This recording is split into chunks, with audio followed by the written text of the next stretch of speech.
ये आपके लिए जानना जरूरी है कि आखिरकार नागरिक हैं कौन, कैसे नागरिकता मिलती है, किस तरीके से नागरिकता छीनी जाती है, नागरिक होने के फायदे क्या हैं, बेनिफिट क्या है, उन सब चीजों को हम देखते हुए चलते हैं। तो चलिए सबसे पहले तो आपको परिभाषा देखने की आवश्यकता है कि अर्थ क्या है। तो देखो, दो तरीके के लोग होते हैं, एक जिनको आप बोलते हैं नागरिक और दूसरे जिनको आप बोलते हैं विदेशी। ठीक है, अब नागरिक कौन होते हैं? नागरिक वो हैं किसी भी राज्य के पूर्ण सदस्य होते हैं, पूर्णकालिक सदस्य, यानी कि वहां के जितने भी अधिकार हैं, जितनी भी सुविधाएं हैं, वो उन नागरिकों को मिलती हैं। तो भारत के नागरिक भी वो हैं जिनको सभी सिविल और राजनीतिक अधिकार जो है दिए जाते हैं। ठीक है, दूसरी ओर विदेशी व्यक्ति कौन होते हैं, इसको भी समझ लेते हैं कि विदेशी किसी अन्य राज्य के नागरिक हैं।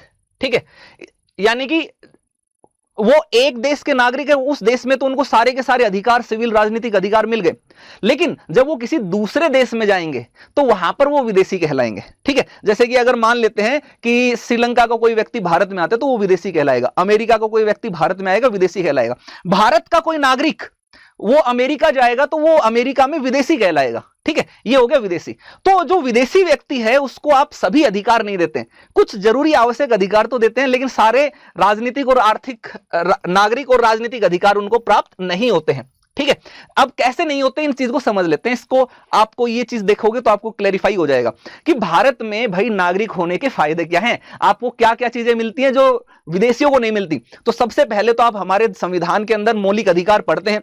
अब मौलिक अधिकारों में आर्टिकल 15 है, आर्टिकल 15 में धर्म, मूल वंश, जाति, लिंग या जन्म स्थान के आधार पर विभेद के विरुद्ध आपको अधिकार दिया गया, यानी कि आपके साथ इस के आधार पर कोई भी भेदभाव नहीं किया जा सकता। लेकिन यह चीज समझना मेरे दोस्त, ये केवल नागरिकों को मिला हुआ अधिकार है, विदेशियों को नहीं मिलता है। यानी कि विदेशियों के साथ इन आधारों पर आप भेदभाव इंडिया में कर सकते हो, लेकिन नागरिकों के साथ नहीं होगा, नागरिकों को यह बेनिफिट है। दूसरा, लोक नियोजन के विषय में समता का अधिकार, अनुच्छेद 16, यानी कि मेरे दोस्त सरकारी नौकरी केवल भारतीय नागरिक को मिलेगी, ऐसा नहीं कोई विदेशी आए और आकर के यहां पर एग्जाम देख करके आईएएस आईपीएस बन जाए ना। भारत में जो सरकारी नौकरियों में जो बात करते हैं, किसी तरीके का भेदभाव आपके साथ नहीं किया जा सकता, धर्म, जाति, आपका लिंग के आधार पर, तो वो विदेशियों के ऊपर लागू नहीं होता है। अब आप कहोगे सर ऐसा क्यों किया, इसमें हम तो इंडिया है, इंडिया तो सबका सम्मान करता है, सबको इक्वालिटी की बात करता है, तो नागरिक नौकरी में क्यों नहीं दिया? तो ये चीज समझिए मेरे दोस्त, वैसे ही भारत में सरकारी नौकरियों की किल्लत है, कमी है। अब अगर मान लेते हैं कि ये सबको, विदेशी और भारतीय नागरिक दोनों को अधिकार दे देते, तो चाइना जो हमारा सबसे बड़ा दुश्मन है ना, वो क्या करता, वो अपने देश में बढ़िया से कोचिंग सेंटर खोल करके सब बच्चों को तैयारी कराता इंडिया की सर्विसेज का, और जब इंडिया में एग्जाम होते ना तो वो वहां पर उनको सबको भेज करके यहाँ पर एग्जाम करवा देता है ना। तो उनके लोग आकर यहाँ पर सर्विस कर रहे होते, जब उनके लोग सर्विस करते, वो लोग नौकरी में होते विदेशी व्यक्ति, तो उनकी किसके प्रति स्वामी भक्ति होती, स्वामी भक्ति तो अपने देश के लिए दिखाते ना, तो अपना देश वैसे ही गुलाम होता चला जाता। तो इन मामले में उनके साथ भेदभाव करना जरूरी था कि भाई ना, हम नहीं देंगे तुम्हें ये। ठीक है, तो केवल भारतीय नागरिकों के लिए। इसके साथ साथ एक और आर्टिकल 19 भी उनको नहीं मिलता है, विदेशियों को, केवल भारतीयों को मिलता है, वाक स्वतंत्र, अभिव्यक्ति की स्वतंत्रता आप जिसको बोलते हैं। ठीक है, सम्मेलन, संघ, संचरण, निवास, व्यवसाय की स्वतंत्रता ये केवल भारतीय नागरिकों को मिलती है, विदेशियों को इसलिए नहीं दी जाती। फॉर एग्जांपल मान लेते हैं कि उनको एक हमने दे दिया कि वाक, अभिव्यक्ति की आजादी का अधिकार उनको दे दिया इंडिया में आकर के। अब भाई मान लेते हैं पाकिस्तान को कोई व्यक्ति है या चाइना को कोई व्यक्ति है, वहां का कोई नागरिक है, वो आया भारत के अंदर, और भारत के अंदर आएगा और उसको अगर ये अधिकार दे दिया कि अभिव्यक्ति की आजादी का अधिकार, तो फिर वो क्या बोलेगा, कोई अच्छा तो बोलेगा नहीं इंडिया के लिए, वो तो आग उगलेगा ना इंडिया के खिलाफ, गलत गलत बहुत सारी चीजें ऐसी ऐसी बोलेगा। तो जब इस तरीके की चीजें वो करेगा तो उससे देश की सुरक्षा, देश के सम्मान, प्रतिष्ठा, गरिमा सबको नुकसान पहुंचेगा, है ना। तो ये सारी की सारी चीजें ऐसी हैं जो आप नहीं दे सकते किसी भी, कि कोई भी आए इंडिया में आकर के कहीं पर भी बस जाए, है ना, कहीं पर भी निवास कर ले। अब क्यों भाई विदेशी आकर के क्यों बसेगा, हमारे इंडिया के जो लोग हैं उनको तो हम अभी बड़ी अच्छे से सुविधाएं देना शुरू कर रहे हैं, अब उनके हक को मारने के लिए किसी विदेशी को क्यों बसाओगे आप भाई, है ना। तो ये अधिकार उनके पास नहीं है, कोई आकर के डिमांड नहीं कर सकता कोई विदेशी की, ना मैं तो यहां पर घर बनाऊंगा, जैसे आप लोग बनाते ना सपनों का महल, नहीं कर सकते। तो ये केवल भारतीय नागरिकों के पास है। इसके साथ साथ आर्टिकल 29 और 30 संस्कृति और शिक्षा संबंधी अधिकार, जिसको आप अल्पसंख्यक अधिकार भी बोलते हैं, माइनॉरिटी राइट्स भी बोलते हैं, ये भी जो है केवल इंडियन नागरिक के लिए, इंडियन सिटीजन्स के लिए। इसका मतलब यह है कि कोई विदेशी व्यक्ति, आप ध्यान से समझिएगा, अब विदेशों में जितने भी धर्म हैं जो विदेशी कंट्रीज में धर्म है, वो सारे के सारे धर्म भारत के अंदर भी हैं। तो भारत में हिंदू धर्म के अलावा जितने भी धर्म हैं वो उन सबको हमने माइनॉरिटी का दर्जा दिया हुआ है। तो विदेशों में ये बाकी सारे धर्म हैं, तो अगर विदेश के लोग अगर भारत में आते हैं और फिर वो आकर के कहें कि भाई हम अपना खुद का एजुकेशनल इंस्टीट्यूशन स्थापित करना चाहते हैं, शैक्षणिक संस्था बनाना चाहते हैं, अपनी लिपि को सुरक्षित रखना चाहते हैं, तो भाई आपको अधिकार नहीं है, तुम विदेशी हो। हमारे देश के नागरिक जो है वो किसी भी धर्म से हो वो ये काम कर सकते हैं, लेकिन कोई विदेशी व्यक्ति जिसके पास नागरिकता नहीं है वो नहीं कर सकता। तो आपको एक 5 फिंगर का फॉर्मूला याद कर लेना है कि 5 मौलिक अधिकार ऐसे हैं जो केवल इंडियन सिटीजन्स को हैं। आर्टिकल 15, 16, 19, 29, 30 याद करो, जल्दी से कमेंट बॉक्स में लिख करके बताओ। 15, 16, 19, 29, 30, 15, 16, 19, 29, 30 रट जाना चाहिए। इन 5 मौलिक अधिकारों के अलावा बाकी जितने भी मौलिक अधिकार हैं वो भारतीय नागरिक और विदेशी नागरिक दोनों को ही मिलते हैं। ठीक है, अब ये तो होगी मौलिक अधिकारों की बात। इसके अलावा और भी तो कई सारी चीजें हैं जो भारतीय नागरिक होने के नाते आपको मिलती है। जैसे कि अगर हम बात करो तो आप वोटर बन सकते हैं, राज्य विधानसभा और लोकसभा में मतदान का अधिकार। अगर आप भारत के नागरिक नहीं है तो वोट नहीं डाल सकते भारत में। पंचायत में भी अगर आप वोट नहीं डाल सकते कहीं भी, तो यानी कि जितने भी यहां पर लोकसभा, राज्य, विधानसभा लिखा है तो यहां पर स्थानीय स्वशासन भी लिख सकते हो। ठीक है, लोकल गवर्नमेंट भी लिख सकते हो, स्थानीय शासन आप इसको कर सकते हैं, ये भी कर सकते हैं, जोड़ सकते हैं। तो किसी में भी आपको वोट डालने का अधिकार नहीं है अगर आप विदेशी व्यक्ति हैं और भारत में आकर हैं। क्योंकि अगर ये वोट डालने का अधिकार दे दिया होता तो आप देखना कि मान लेते हैं कि कोई भी देश, आमतौर पर आप देखना किसी भी देश में इस तरीके की व्यवस्था नहीं है कि वो विदेशियों को अपने देश के इलेक्शन में वोट डालने का अधिकार दे। अगर ऐसा होता ना तो भारत क्या करता कि अमेरिका में इलेक्शन हो रहे थे, हम सारे इंडियंस को प्लेन भर करके प्लेन बुक करके अमेरिका में भेजते, चाइना में भेजते, वहां पर इलेक्शन हो रहा होता और हम लोग जाकर वोट डाल करके आ जाते। वहां पर सरकार बनती किसकी? उन लोगों की जिनको भारत ने समर्थन दिया। तो वो किसके कहने पर चलती? फिर भारत के कहने पर चलती। ऐसे उल्टा वाइस वर्सा हमारे साथ भी हो सकता था। तो इसलिए इलेक्शन में वोट डालने का अधिकार केवल नागरिक को मिलेगा। तो आप देखो कितने आप खुशकिस्मत है कि आप भारत में वोट डाल सकते हैं क्योंकि आप भारत के नागरिक हैं। अब जब वोट डालने का अधिकार भारत के नागरिक को मिलता है तो आपके साथ साथ चुनाव लड़ने का अधिकार भी केवल भारतीय नागरिक को मिलेगा, चाहे वो संसद हो, राज्य विधानमंडल हो, या चाहे स्थानीय स्वशासन ही क्यों ना हो। ठीक है, स्थानीय शासन ही क्यों ना हो, इन सब के अंदर जो इलेक्शन लड़ने का राइट है वो केवल आपके पास है, आपके अलावा कोई नहीं लड़ सकता। आप भी लड़ना चाहते होंगे, आप भी स्वप्न तो आप भी देखते होंगे कि कभी बने एमएलए, एमपी, या हो सकता है यहाँ पर ज्यादातर यूपीएससी वाले स्टूडेंट है मैक्सिमम, तो वो नहीं चाहते हैं कि भाई इस तरीके से जाए, तो वो यूपीएससी की तैयारी करना चाहते हैं। लेकिन अच्छी चीज है, आपको लड़ना चाहिए। कम से कम अपने पंचायत का इलेक्शन या अपने नगर पालिका, नगर निगम के अंदर वहां पर पार्षद का इलेक्शन, वो तो जरूर लड़िए आप लोग। वो लड़ेंगे तो आपको बहुत सारी चीजें एडमिनिस्ट्रेशन के बारे में भी समझने को मिलेगी, रियल एक्सपीरियंस मिलेगा। ठीक है, तो आप इलेक्शन भी केवल भारतीय लोग लड़ सकते हैं। इसके साथ साथ जो सार्वजनिक पद है, जैसे कि राष्ट्रपति, उपराष्ट्रपति, सीजेआई हो गए, उच्चतम न्यायालय के जज हो गए, हाईकोर्ट के जज हो गए, है ना, राज्यों के राज्यपाल, महान्यायवादी, महाधिवक्ता, ये सब वही व्यक्ति बन सकता है जो भारत का नागरिक हो। अब जो भारत का नागरिक नहीं है वो ये चीजें नहीं कर सकता है।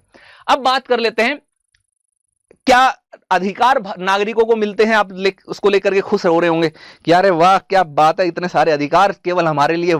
लेकिन एक चीज समझना मेरे दोस्त, अगर आप नागरिकता के साथ आपको अधिकार मिलते हैं तो कुछ उत्तरदायित्व, कुछ जिम्मेदारियां भी मिलती हैं, कुछ कर्तव्य भी मिलते हैं। तो इसी तरीके से आपको कुछ कर्तव्यों का भी निर्वहन करना होता है। कैसे कर्तव्य? जैसे कि कर का भुगतान करना। टैक्स कौन देगा? विदेशी आकर के थोड़ी देगा, आप ही लोग तो दोगे। जब आप बड़े बड़े ऑफिसर बन जाओगे, खूब मोटा पैसा आपको सैलरी के रूप में मिलेगा, तो टैक्स तो देना पड़ेगा। आपका वो है ना, हमारे राष्ट्रीय ध्वज, राष्ट्रगान, इनका सम्मान करना, देश की रक्षा करना। ये साथ ही आर्टिकल 51A जो है, यानी कि जिसको आप मौलिक कर्तव्य बोलते हैं, मौलिक कर्तव्य भी केवल और केवल भारतीय नागरिकों पर ही लागू होगा। क्योंकि देखो सीधी सी बात है, जिसको अधिकार मिलेगा वही कर्तव्य भी निभाएगा, है ना। ऐसा तो है नहीं कि आप अधिकार आपको दे दिए जाए, कर्तव्य निभाने की ड्यूटी दूसरे को दे दी जाए। लेकिन होता तो वास्तविकता में, सपना तो ऐसा ही देखा जाता है, सोचते तो ऐसे ही है हम सब कि अरे वाह यार, केवल राइट मिल जाए, अधिकार मिल जाए, लेकिन कर्तव्य ना करना पड़े, बस ड्यूटी ना निभानी पड़े, जिम्मेदारी से मुक्ति कर दो बस, लेकिन अधिकार दे दो, है ना। तो ऐसा नहीं है, अधिकारों के साथ साथ आपके पास कर्तव्य भी आएंगे, ये नागरिकों के लिए। अब बात कर लेते हैं कि भारत में संवैधानिक उपबंध कौन कौन से, कौन संविधान में कहां पर नागरिकता के बारे में प्रावधान किया गया। तो संविधान का भाग 2 जो है, उसके अनुच्छेद 5 से लेकर के 11 में आपको नागरिकता के प्रावधान दिए जाएंगे। अब इसके अंदर आप एक चीज समझना कि ये वैसे वाले प्रावधान नहीं है कि वो डिसाइड करके बताएं कि आज के समय में आपको नागरिकता कैसे मिलेगी या आपसे नागरिकता कैसे छीनी जा सकेगी। ठीक, ये केवल उस समय जब अगर हम बात करते हैं जब भारत का संविधान लागू हुआ था, उस टाइम तक भारत में कौन नागरिक होगा उसके बारे में बताते हैं। ठीक है, यह सिर्फ उन लोगों की पहचान करता है जो संविधान लागू होने के समय अर्थात 26 जनवरी 1950 तक भारत के नागरिक बने, तो केवल यही बताता है, ठीक है, कि नागरिक उस टाइम कौन थे। तो इसने ना तो नागरिकता की हानि के बारे में चर्चा की गई है कि नागरिकता कैसे छीन ली जाएगी, ये तो बस ये बताता है कि उस टाइम जैसे फॉर एग्जांपल ये कहा कि जो भाई भारत का व्यक्ति है, भारत में रह रहा है अविभाजित भारत के बाद वो विभाजन हुआ तो भारत में रहना स्वीकार किया, नागरिक हो जाएगा। कोई बाहर दूसरे देश में चला गया और लेकिन कुछ समय में लौट करके आ गया, बोला कि नहीं अपने देश की मिट्टी पुकार रही वहां पर रहना हुआ तो वो नागरिक, एक्सेट्रा एक्सेट्रा, इस तरीके के प्रोविजन है और कुछ नहीं है। तो ये केवल संविधान लागू होने तक के। अब मुद्दा आता है कि फिर उसके बाद डिसाइड कौन करेगा कि भारत में नागरिक कौन होगा और नागरिकता छीनी कैसे जाएगी। आजकल तो बड़ा आप बहुत सारे चीजें पढ़ते हैं, तो उसके लिए संसद को ये पावर दे दी गई है ना। हमारा संविधान जो है ना, संसद को ये अधिकार देता है कि वो नागरिकता से संबंधित मामले हैं उनके लिए कोई कानून बनाए, व्यवस्था बनाए। पार्लियामेंट बनाएगी, पार्लियामेंट डिसाइड करेगी। पार्लियामेंट मतलब आपके लोगों, आप सबके, हम सबके जो प्रतिनिधि हैं, जो रिप्रेजेंटेटिव्स हैं, वो लोग डिसाइड करेंगे कि कौन नागरिक होगा। यानी नागरिकों के पास एक तरीके से अधिकार इनडायरेक्टली है। इसीलिए संसद ने क्या किया, नागरिकता अधिनियम 1955 जो है वो बनाया, लागू किया। और यही नागरिकता संशोधन अधिनियम 1955 1955 वाला जो है, यही समय समय पर अमेंड होता रहता है, इसी में समय समय पर संशोधन होता रहता है। अभी जो आजकल आप CAA के बारे में आपने देखा, तो वो CAA भी इसी ही अधिनियम का संशोधित स्वरूप है। सिटीजनशिप अमेंडमेंट एक्ट उसको बोला जाता है, नागरिकता संशोधन अधिनियम। ठीक है, जैसे इसी 1955 के अधिनियम को। अब इस 1955 के अधिनियम में कुछ प्रमुख चीजें हैं, उनको हम देख लेते हैं कि क्या क्या चीजें हैं। ठीक है, सबसे पहले तो इसमें दो चीजें बात की गई है। दो चीजें ये कहा गया कि भाई हमारे संविधान ने आर्टिकल 5 से 11 में ये तो बता दिया कि आज संविधान लागू होने तक कौन भारत का नागरिक होगा, लेकिन संविधान लागू होने के बाद के नागरिक कौन होगा, कौन नहीं होगा, किसको नागरिकता मिलेगी और किसकी नागरिकता छीनी जाएगी, वापस ले ली जाएगी, हटा दी जाएगी, ये कौन डिसाइड करेगा। ये संसद ने इसमें इस एक्ट के माध्यम से डिसाइड कर दिया। ये एक्ट बताता है इन दोनों चीजों के बारे में कि कैसे नागरिकता मिलेगी, कैसे छीनी जाएगी। अब नागरिकता के अर्जन की बात कर लेते हैं। अब अर्जन, नागरिकता के अर्जन को लेकर के इन्होंने कुछ प्रमुख 5 शर्तें बताई है। जैसे कि जन्म के आधार पर, जन्म के आधार पर मतलब कि आपका जन्म भारत में हुआ और आपके जन्म के टाइम आपके माता और पिता में से एक जो है वो भारत का नागरिक हो, दोनों तो नागरिक हो भारत के, तो कहना है कि बल्ले बल्ले आपकी कोई समस्या नहीं, दोनों में से एक भी भारत का नागरिक हुआ और दूसरा अवैध प्रवासी ना हुआ तो आपको नागरिकता भारत की मिल जाएगी। वंशानुगत आधार का मतलब यह है कि मान लीजिए आप भारत में पैदा नहीं हुए, आप किसी दूसरे देश में जाकर के पैदा हुए। ठीक है, अब दूसरे देश में पैदा हुए लेकिन आपके माता पिता दोनों या माता पिता में से एक कोई जो है आपका भारत का नागरिक है। अब वो अगर भारत का नागरिक है तो आपको वहां पर इंडियन काउंसिलेट के सामने जाकर के आपको वो बताना पड़ेगा। ठीक है, तो इंडियन काउंसिलेट के सामने आपको अपना रजिस्ट्रेशन, पंजीकरण करवाना पड़ेगा। पंजीकरण करवा देंगे तो आपको वंशानुगत आधार पर, वंश के आधार पर भारत की नागरिकता मिल जाएगी। पंजीकरण में क्या होता है, इसमें भी कुछ अलग अलग प्रोविजंस, अलग अलग चीजें जो हैं भारत के संविधान को लेकर के दी गई हैं। जैसे कि कोई व्यक्ति जो भारतीय मूल का व्यक्ति है, ठीक है, भारतीय मूल का व्यक्ति, उसको भारत की नागरिकता चाहिए, वो भारत में 7 साल से रह रहे, नागरिकता प्राप्ति की अर्जी देने से पहले उसको दी जाती है। या मान लीजिए आप भारत में हैं, आपको प्रेम हो गया किसी और से, ठीक है, आप भारत के अंदर एक योग्य वर है, सरकारी नौकरी लगी। हमारे यहाँ पर योग्य वर का मतलब सरकारी नौकरी, सरकारी नौकरी मिल गई तो मतलब आप लोग योग्य वर हैं, और अगर सरकारी नौकरी नहीं तो फिर छोकरी भी नहीं। अब मान लेते हैं कि आपको सरकारी नौकरी मिल गई और आपका दिल आ गया कोई विदेशी मैम के ऊपर, विदेशी मैम ने आपको पसंद किया और वो आ गई इंडिया में और उसने आपके साथ कर लिया विवाह। USA की कोई नागरिक थी, वो भारत में आ गई। और आपके साथ विवाह कर लिया, रहना तो आप सरकारी नौकरी में, या नौकरी तो आपको इंडिया में करनी है, ठीक है। अब कैसे चलेगा काम? पत्नी को भी साथ में रखना होगा, आपको साथ ही रखेंगे, साथ ही रहेगा तभी प्यार बढ़ेगा, तभी परिवार बढ़ेगा, ठीक है। तो इसके लिए क्या करना पड़ेगा कि उनको भी भारत की नागरिकता दिलाई जा सकती है, कुछ वर्षों तक रहने की उनके ऊपर लिमिटेशन है, उसके बाद पंजीकरण के माध्यम से भारत में नागरिकता दी जा सकती है। तो एक्सेट्रा एक्सेट्रा इस तरीके के कुछ प्रावधान है। ऐसे प्राकृतिक या क्षेत्र समाविष्टि, यानी कोई क्षेत्र जिसको भारत ने अधिग्रहण कर लिया, भारत में मिला लिया, तो वो भारत के नागरिक हो जाएंगे। ये इस आधार पर भारत को नागरिकता देने का प्रावधान किया गया है। नागरिकता अधिनियम में, ये ध्यान रखना, संविधान में नहीं है, नागरिकता अधिनियम में ये प्रोविजन है। अब बात कर लेते हैं समाप्ति के बाद। जब कोई चीज आई है, कोई चीज मिली है, तो वो वापस भी ली जा सकती है। कहते हैं ना, जो आया है उसको जाना भी पड़ेगा। तो नागरिकता देने का प्रावधान है, तो नागरिकता वापस लेने का भी प्रोविजन मेरे दोस्त किया जाता है। समाप्ति के कारण 3 कारण बताए जाते हैं। एक तो त्याग कर देना, एक बर्खास्तगी और एक वंचित कर देना।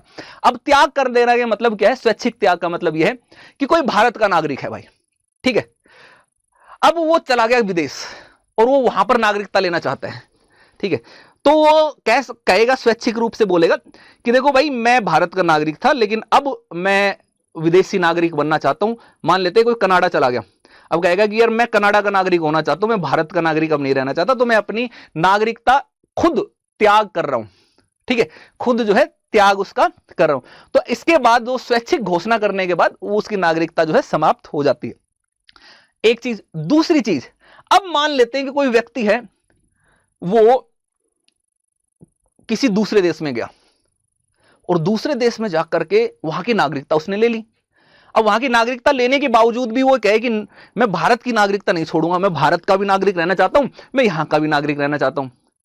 तो भारत बोलता है कि भाई हमारे साथ ऐसा नहीं है, हमारे लिए तो, हम तो उन्हीं लोगों के हैं जो हमारे लिए हैं, यानी कि केवल एक ही चीज चलेगी। ऐसा नहीं होगा कि एक तरफ घरवाली एक तरफ बाहर वाली, है ना, दोनों हाथ में लड्डू लेकर के घूम रहे हो। यहां पर तो एक ही चुनना पड़ेगा, या तो घरवाली को चुन लो या बाहर वाली को चुन लो, घरवाले को चुन लो या बाहर वाले को चुन लो। यानी कि या तो तुम विदेशी नागरिक रह लो, भारत की छोड़ दो, या भारत के नागरिक रह लो, विदेशी छोड़ दो। नागरिकता एक ही रहेगी, डबल नहीं देंगे हम, दो तरफा नहीं चलेंगे, फुल कमिटमेंट चाहिए भाई। हम सच्चे प्यार को हम पसंद करते हैं, तो सच्चा प्यार आपका दिखेगा जब आप पूर्ण रूप से भारत के नागरिक रहेंगे, किसी दूसरे के नहीं, है ना, या किसी दूसरे देश के रहेंगे, उसके लिए प्रेम आपका दिखेगा, तो भारत के लिए।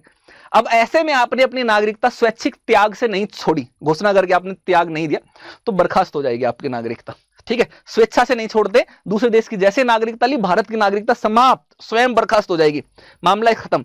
अब मामला आता है एक और, वंचित करने का। अब ये वंचित करने का जो अधिकार है, ये केंद्र सरकार को दिया गया है, ठीक है। केंद्र सरकार, सेंट्रल गवर्नमेंट जो है ना, वो इस तरीके से कम कर सकती है। कैसे कर सकती है? कि अगर भारत की नागरिकता फर्जी तरीके से ले ली, गलत तरीके से ले ली, मतलब भारत में आपको पता होगा कि भारत में डॉक्यूमेंटेशन के ऊपर बहुत ज्यादा जोर दिया जाता है, लेकिन कई सारे मामलों में आप देखना डॉक्यूमेंटेशन ऐसा किया जाता है कि फर्जी। भाई आजकल तो आप देखना आधार कार्ड, हनुमान जी का आधार कार्ड बना लेते हैं लोग, आपको अगर पता हो तो, है ना।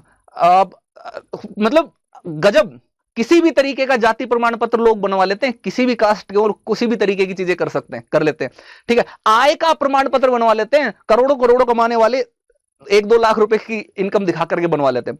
बीपीएल कार्ड बनवा लेते हैं लोग, अच्छे अच्छे सरकारी नौकरी वाले भी। तो फर्जी काम होता है, फर्जी काम की कई सारे हैं, कई सारे लूप होल्स हैं। तो ऐसे नागरिकता भी अगर किसी ने मान लीजिए फर्जी तरीके से ले ली, तो केंद्र सरकार उससे वापस ले सकती है, ठीक है। अगर कोई नागरिक है, संविधान के प्रति अनादर जताता, कहता मैं नहीं मानता भारत के संविधान को वगैरह वगैरह, है ना, तो भाई नहीं मानते तो मत रहो, भारत के नागरिक मत रहो, भागो यहां से, है ना। सरकार के पास ये राइट है कि अगर संविधान का अनादर किया तो उससे नागरिकता छीन सकती है। ऐसा नहीं है कि खत्म हो जाएगी, अपने आप छीनी जा सकती है, बर्खास्त कर सकती है, ठीक है, कर देगी। तो अगर इस तरीके की चीज होगी, केंद्र सरकार कर देगी। युद्ध के दौरान अगर, देखो ये तो बहुत बड़ी खतरनाक चीज है, हमारा किसी देश के साथ युद्ध हो रहा है और हमारा कोई नागरिक वो जाकर के हमारी सूचनाएं दे रहा है दूसरे दुश्मन देश को कि देखो देखो भारत की सेना के पास ये हथियार है, ये देखो भारत की सेना अब इस रास्ते से, इस जगह से निकल रहा है, इस सड़क से गुजरेगी, इस पुल से गुजरेगी, ठीक है, इस दर्रे से गुजरेगी, ऐसे ऐसे होगा, इतने सारे लोग। भाई गुप्त सूचना दोगे तो ये तो देशद्रोह हो गया, पूरा का पूरा राष्ट्रद्रोह हो गया। देश के खिलाफ थोड़ी जा सकते हो आप कभी, अगर आप देश के खिलाफ जाओगे तो भाई नागरिकता तो जाएगी, ठीक है। तो इस तरीके की चीजों में कर सकते हैं, ठीक। और भी कई सारी चीजें हैं जिसको आप देख सकते हो। कोई एक ये प्रोविजन भी है कि पंजीकरण या प्राकृतिक नागरिकता से जिसने लिया, भारत नागरिकता ली 5 वर्ष के दौरान, नागरिकता ले ली, नागरिकता के 5 वर्ष हो गए, इस दौरान नागरिक को किसी देश में 2 साल की कैद हो गई हो तो छीनी जा सकती है, मतलब वो अपराधी है, सही नहीं है वो। एक और है कि भारत के बाहर 7 वर्षों से रह रहा हो तो इसमें भी की जा सकती है। सामान्य रूप से भारत के बाहर की बात कर रही है, इसका मतलब ये नहीं है कि अगर आप पढ़ने गए हैं, ठीक है, एक स्कॉलर है, रिसर्च करने गए, पीएचडी, पोस्ट डॉक्टरेट, कई सारी चीजें करने गए, तो ऐसे मामले में नहीं ली जाएगी।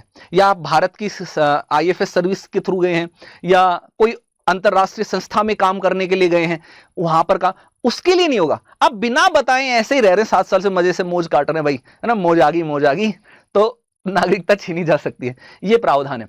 अब बात